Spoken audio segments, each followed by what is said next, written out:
चुपचाप साइलेंटली अपने study table पे बैठ के पढ़ाई करते रहो। एक दिन वो जो तुमने साइलेंस पूरे 1 साल मेंटेन करके रखी है, उसका इतना तगड़ा तूफान आएगा कि आस पड़ोस वालों की तो खिड़कियां टूट जाएंगी। बोले अरे यार उस दिन उनके घर पे खाना नहीं बनेगा, अरे भाई उसकी रैंक आई है। ये नहीं बोलेंगे सिलेक्शन, बोले उसकी रैंक आई है।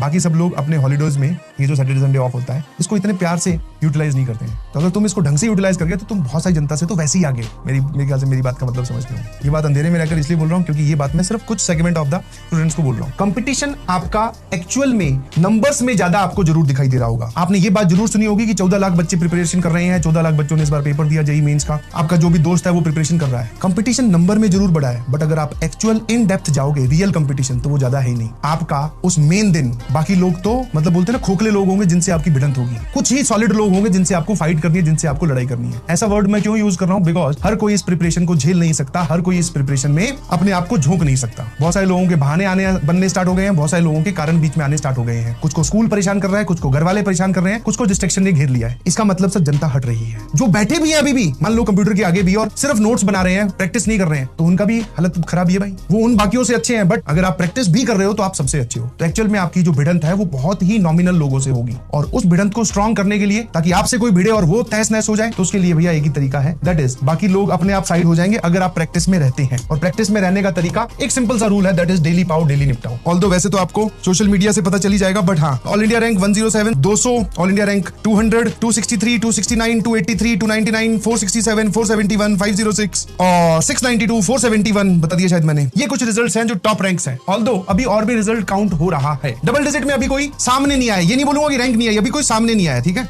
अभी कोई सामने नहीं आया। 107 आई है एक रैंक, 107 डबल डिजिट में अभी कोई नहीं आया, घबरा मत, आ जाएगा। और वैसे भी सर अभी तो काउंटिंग स्टार्ट हुई है, ये देखते हुए तीसरा ही साल है और triple digit double digit rank तक हम लोग पहुंच गए हैं। बहुत जल्द ही जो एक होता है ना ड्रीम, वैसे पीडब्ल्यू का वो ड्रीम, अब मैं बोलूंगा कि नहीं है तो कुछ बुरा मान जाएंगे, मैं बोलूंगा है तो तुम लोग बुरा मान जाओगे। अच्छी बात है, रैंक अच्छी आनी चाहिए, सबको अच्छी लगती है, बट ऐसा नहीं है कि हाँ भाई रैंक 1 के पीछे भाग रहे हैं। बच्चों का कनेक्ट करने का एक ही माध्यम है, दैट इज इंस्टाग्राम। बच्चों ने इंस्टाग्राम पे बहुत सारे मैसेज करने स्टार्ट किए, मैंने भी स्टोरी वगैरह लगाई, पोस्ट डाली कि भाई साहब जिसका रिजल्ट आ गया शेयर करो यार, बताओ। तो एक बच्ची का मैसेज आया, ध्यान सुनना, उस बच्ची का मैसेज आया, उसने अपना रिजल्ट का जो स्क्रीनशॉट होता है वो भेजा। मैंने उसकी रिजल्ट देखा, उसकी रैंक आई थी 9016 वो देखा। मैंने उस चैट को ऊपर की तरफ स्क्रॉल किया तो उससे पिछला मैसेज, मतलब ये जो मैसेज था उसने 25 अप्रैल को भेजा, इससे पिछला मैसेज जो है ना वो 14 जून को आया हुआ था 2023 कि सर ध्यान सुनना, and this is very important. और उसमें पता क्या लिखा हुआ था? सर क्लास के क्वेश्चन तो हो जाते हैं लेकिन मॉड्यूल और डीपीपी के क्वेश्चन करने में प्रॉब्लम आती है। Can you feel this difference?